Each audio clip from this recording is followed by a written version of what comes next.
بسم اللہ الرحمن الرحیم۔ السلام علیکم۔ مصر میں زمانہ جاہلیت سے یہ دستور چلا آ رہا تھا کہ جب بھی دریائے نیل ٹھہر جاتا، خشک ہونے لگتا، تو ایک حسین اور خوبصورت لڑکی کو دلہن کی طرح سجا کر قتل کر کے دریا کے حوالے کر دیا جاتا تو دریا پھر سے چل پڑتا۔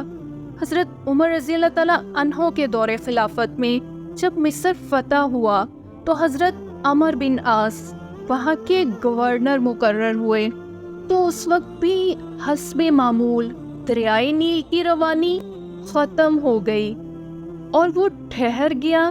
اس موقع پر لوگوں نے اس دستور کی گورنر سے بات کی اور اس عمل کی اجازت چاہی، تو گورنر نے کہا یہ جاہلیت کی رسم ہے، ہم اس کو نہیں مانتے، ہم ایسا نہیں کریں گے۔ چنانچہ اہل مصر اس کام سے رک گئے، لیکن دریا نہ تو سست روی سے اور نہ تیزی سے بہتا تھا۔ دریا ٹھہر گیا، کھیت خشک ہو گئے، پانی کی قلت ہو گئی۔ اہل مصر نے وہاں سے ہجرت کرنے کا فیصلہ کر لیا۔ چنانچہ عمر بن عاص نے امیر المومنین حضرت عمر بن خطاب رضی اللہ تعالیٰ عنہ کو خط لکھا اور اس واقعے کی پوری تفصیل بیان کی اور مشورہ چاہا۔ حضرت عمر رضی اللہ تعالیٰ عنہ نے اس کے جواب میں دریائے نیل کے نام ایک خط لکھا اور گورنر سے کہا کہ وہ یہ خط دریائے نیل میں ڈال دیں۔